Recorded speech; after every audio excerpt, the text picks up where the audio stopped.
प्यारे दर्शकों, आप लोगों का मेरी इस नई वीडियो में स्वागत है। आज मैं बेहद महत्वपूर्ण विषय पर अपने विचार रखूंगा। विषय है कि हम अपने राष्ट्र को शक्तिशाली कैसे बनाएं, क्योंकि एक शक्तिशाली राष्ट्र में ही हम सुरक्षित रह सकते हैं। जिस राष्ट्र में अराजकता हो, दंगे हो, लूट खसोट हो, विदेशियों का आक्रमण हो, उसमें हम सहज और सरल और सुरक्षित नहीं रह सकते। चाहे हम बहुत बड़े ज्ञानी हैं, ध्यानी हैं, चाहे हम बलवान हैं, चाहे हम धनवान हैं, व्यक्तिगत उपलब्धि का कोई महत्व नहीं है यदि हम किसी कमज़ोर राष्ट्र में हैं। आप देख रहे होंगे विदेशों में क्या हाल चल रहा है, कई देशों में क्या बुरी स्थिति है। आपने अफ़गानिस्तान का हाल देखा, बांग्लादेश का अभी हाल आप देख रहे हैं, श्रीलंका में क्या हुआ, सूडान है, इराक है और अन्य देश। एक कमज़ोर राष्ट्र में व्यक्ति सुरक्षित नहीं रहता। और क्योंकि राष्ट्र मनुष्यों से मिलकर बना है, क्योंकि व्यक्तियों से राष्ट्र बनता है, तो आज मैं उस राष्ट्र में रहने वाले व्यक्तियों के क्या कर्तव्य होने चाहिए जिससे हमारा राष्ट्र मजबूत हो, शक्तिशाली हो, समृद्धशाली हो, इस पर अपने विचार रखूंगा। मैं 4 पॉइंट्स के माध्यम से, 4 बिंदुओं के माध्यम से, जो मैंने वेद के एक मंत्र से लिए हैं, उन पर मैं अपनी बात रखूंगा। कौन कौन से हैं वो 4 कर्तव्य? पहला है स्वदया परिहिता, अर्थात परिश्रम से उपार्जित जो धन आप प्राप्त करो, आप उसी में संतुष्ट रहो। यदि आप परिश्रम से उपार्जित, परिश्रम से जो धन आपको मिल रहा है उसमें संतुष्ट नहीं है, बल्कि अपने चातुर्य, अपने बल के दम पर दूसरों के माल को, दूसरों के धन को हड़पने की प्रवृत्ति आप में है, तो निश्चित रूप से वहां अराजकता फैलेगी। विश्व में जितने भी युद्ध हुए हैं, सब दूसरों के माल को हड़पने की जो प्रवृत्ति थी उसके कारण हुए। आप रामायण काल का युद्ध देखे, राम और रावण का युद्ध। रावण ने राम की मान सम्मान को, उनकी प्रतिष्ठा को ठेस पहुंचाई, उनकी पत्नी का अपहरण करा, क्योंकि सम्मान भी एक धन है। तो कितना भयंकर युद्ध हुआ। आप महाभारत के युद्ध को याद कर ले। कौरवों ने जब पांडवों की संपत्ति को हड़पने की इच्छा की, उनके राज्य को हड़पने की इच्छा की, तो कितना विनाशकारी युद्ध हुआ। आप प्रथम विश्व युद्ध को याद करें, उसमें भी यही प्रवृत्ति काम कर रही थी। 1914 से 1918 तक वो युद्ध चला और बंधुओं, उस वक्त जनसंख्या बहुत कम थी। आपको जानकर आश्चर्य होगा, 1,30,00,000 व्यक्ति उस युद्ध में मारे गए, 1,60,00,000 व्यक्ति घायल हुए। आप भाई भाई का झगड़ा देख लें, आप संस्थाओं में झगड़ा देख लें। जब भी हम दूसरों की संपत्ति, दूसरों का सम्मान, दूसरों की वस्तुएं हड़पने का प्रयास करेंगे, तभी लड़ाई होगी, झगड़ा होगा। और जिस देश में लड़ाई होती है, झगड़ा होता है, अराजकता होती है, चोरी होती है, वो देश धीरे धीरे कमज़ोर हो जाता है। इसलिए पहला सूत्र है कि परिश्रम से हम जो कमाएं उसी में संतुष्ट रहें।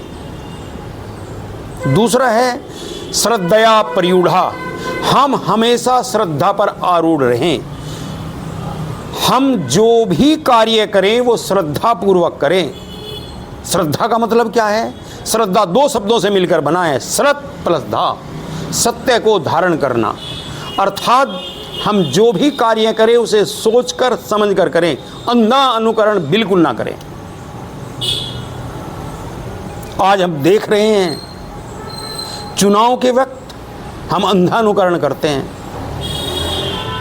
कोई हमारी जाति का नेता है, हम उसे जिता देते हैं। आज हम देख रहे हैं नेताओं का लोग अंधानुकरण कर रहे हैं। हमें अंधानुकरण नहीं करना चाहिए। यदि वो राष्ट्र के प्रति समर्पित है, राष्ट्र के लिए कार्य कर रहा है, तो उसके प्रति श्रद्धा रखो, और यदि राष्ट्र के विरोध में कार्य हो रहा है तो उसके प्रति आप श्रद्धा न रखें।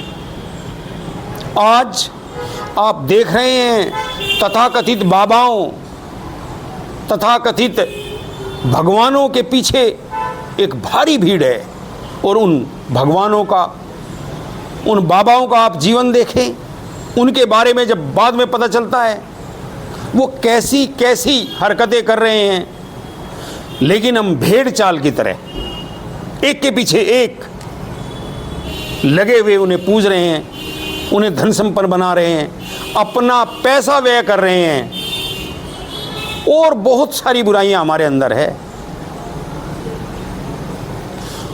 उन आक्रांताओं के धर्मगुरु जिन्होंने हम पर तरह तरह के अत्याचार किए, आप सुनेंगे आपके रोंगटे खड़े हो जाएंगे। हमारी स्त्रियों के साथ क्या किया, हमारे घरों के साथ क्या किया, पूरे पूरे गांव में आग लगा दी, हमारा धर्म परिवर्तन किया गया, हमारी स्त्रियों को बेइज्जत किया गया। उनके धर्मगुरु जो उन्हें शिक्षा दे रहे थे ये सब करने की, हम उनकी मज़ारों को पूज रहे हैं। कितनी बेवकूफ़ी है। नहीं, आप जो भी कार्य करें सोच समझ कर करें।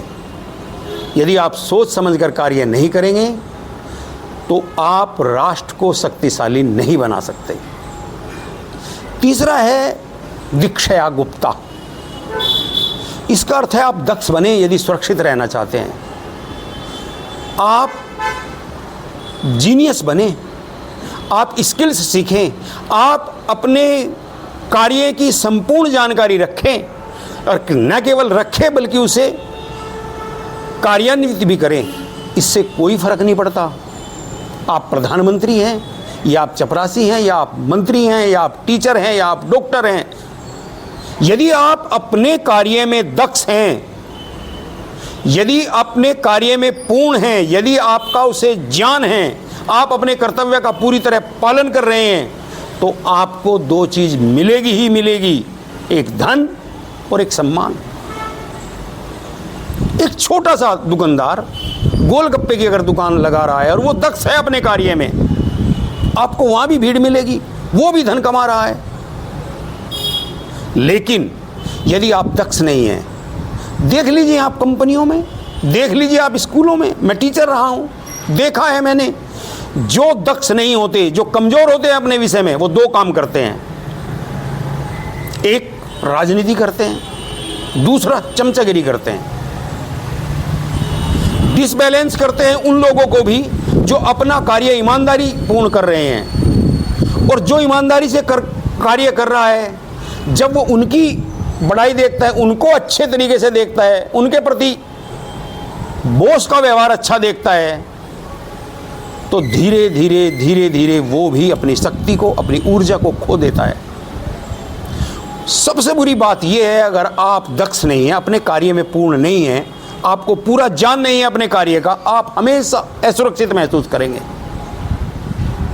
यदि सुरक्षित रहना है तो आपको दक्ष बनना पड़ेगा। दूसरा, किसी भी देश को आगे बढ़ाने के लिए, समृद्धिशाली करने के लिए, बलशाली करने के लिए, शक्तिशाली करने के लिए जीनियस लोगों की जरूरत है, दक्ष लोगों की जरूरत है। ऐसा नहीं चल सकता। हमारे देश की जनसंख्या ज़्यादा है, ये बिल्कुल ठीक है, ज़्यादा जनसंख्या होना गलत है, इससे प्रकृति का बहुत दोहन हो रहा है, ये भी ठीक बात है। लेकिन इससे भी बुरी बात यह है कि यदि कुछ लोग ही कमा रहे हैं, यदि कुछ लोग ही केवल जीनियस है, कुछ लोग ही केवल दक्ष हैं और बाकी लोग नकारा हैं, तो वो देश कभी तरक्की नहीं कर सकता। आप देख रहे हैं, हम ग्रेजुएट्स की डिग्रियां बांट रहे हैं, आप देख रहे हैं हमारे यहाँ से कितने इंजीनियर निकल रहे हैं, लेकिन जब वो इंटरव्यू देने जाते हैं वो फेल हो जाते हैं। इसलिए यदि आप स्वयं सुरक्षित रहना चाहते हैं, स्वयं स्वाभिमानी रहना चाहते हैं, तो आपको दक्ष बनना पड़ेगा। और यदि आप अपने कार्य में दक्ष हैं तो निश्चित रूप से आप कोई अच्छा कार्य कर रहे हैं, निर्माण का कार्य कर रहे हैं। चौथा, यज्ञ प्रतिष्ठिता। आपका जीवन यज्ञमय होना चाहिए। यज्ञमय क्या होता है? देखो, वेद में एक वाक्य आता है, तेन तक्तेन भुंजिथा, आप त्याग पूर्वक उपभोग करें। यज्ञ का मतलब है आपके पास जो है परमपिता परमेश्वर ने जो आपको दिया है उसका उपभोग आप अकेले ना करें, क्योंकि आप मालिक नहीं हैं। परमपिता परमेश्वर की अनुकंपा है, वो आपको मिला, आप उसे बांटकर खाएं। यदि आप भोजन कर रहे हैं और पड़ोसी भूखा है तो ये पाप है। आप शिक्षा का दान दें, आप अच्छी अच्छी बातों का दान दें, अच्छी अच्छी बातें लोगों को समझाएं, उनमें उत्साह बढ़ाएं। आप लोगों की जो कमजोर है उनकी आवश्यकताओं की पूर्ति भी करें। आप किसी को छोटा ना समझें, किसी को हीन ना समझें। यज्ञ का मतलब है परोपकार का जीवन जीना। परमपिता परमेश्वर ने हमें दिया है, हम उसे बांटें। देखो,